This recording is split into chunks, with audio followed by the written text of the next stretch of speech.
Ibinunyag ng nadismiss sa serbisyong si Police Superintendent Eduardo Asierto na sangkot di umano sa iligal na droga ang dalawang personalidad na malapit sa Pangulo. Tinanggal sa serbisyo si Asierto matapos madawit sa maanumalyang pagbili ng gamit ng PNP.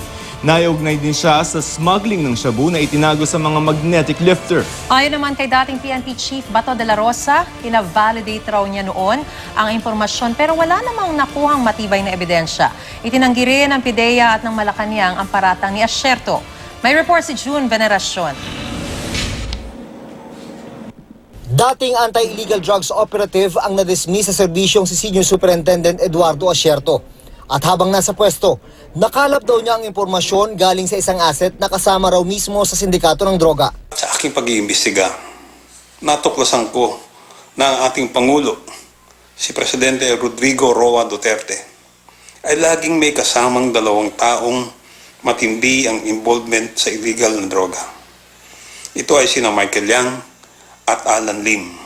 Sabi ni Asierto, si Michael Yang ay isang negosyante at dating economic advisor ni Pangulong Duterte. Pero sabi din niya, wala siyang impormasyon kung alam ni Duterte ang operasyon sa droga. Sila Michael Yang at Alan Lim nagpapacilitate ng entry ng drug sa customs by getting 50,000 per kilo.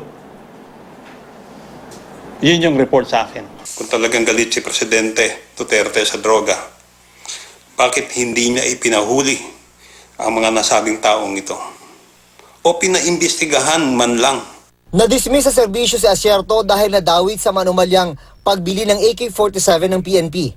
Ilang beses din siyang pinatawag ng Senado matapos maiugnay sa isyu ng smuggling ng shabu na itinago sa mga magnetic lifter. Kanyang itinanggi ang alegasyon pero nang tumigil sa pagsipot, pinaaresto ng Blue Ribbon Committee. Nang tanungin ngayon tungkol dito, sinabi ni Asierto na sasagutin niya ito sa tamang panahon at lugar. Pero minarapat niyang magsalita na tungkol sa kanya umanong nalalaman sa sindikato ng droga dahil sa takot sa kanyang buhay. Aminado si Asierto na hindi pa validated ang report na hawak niya. Pero sinumiti niya ito kina nooy PNP Chief Bato de la Rosa, PNP Chief ngayon na si Oscar Albayalde, PIDEA Chief Aaron Aquino, Executive Secretary Salvador Medialdea at Senate Blue Ribbon Committee Chairman Richard Gordon. Ayon kay de la Rosa, pina-validate daw niya noon sa intelligence group ang report ni Asierto. Noon pa man daw, minanmanan niya si Michael Yang na lumapit kay Duterte nung mayor pa ito. Pero wala raw siyang nakuhang matibay na ebidensya. Bakit hindi niya inaresto noon kung alam niya yan?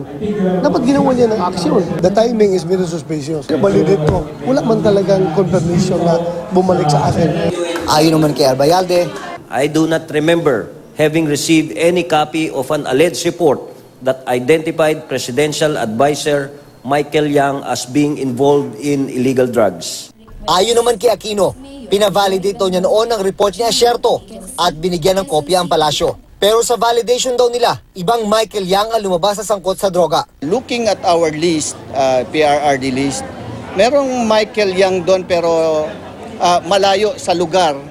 Parang nasa Luzon siya nakadestino. Kaya nga tinitignan pa namin kung the same personality yung Michael Yang na nag-ooperate na sa illegal drugs sa Michael Yang dito sa ano. Pero we're trying to validate first kung talagang involved. Giit ng palasyo, walang kinalaman ang Michael Yang na kilala ni Duterte sa illegal na droga.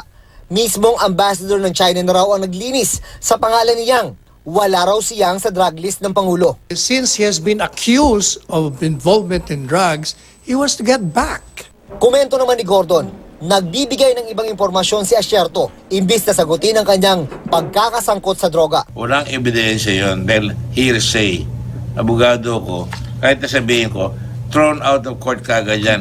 Ayon naman kay Executive Secretary Salvador Medialdea, hindi pa nila mahanap ang umanay ulat ni dating Police Senior Superintendent Eduardo Asierto na isinumiti raw sa kanilang tanggapan.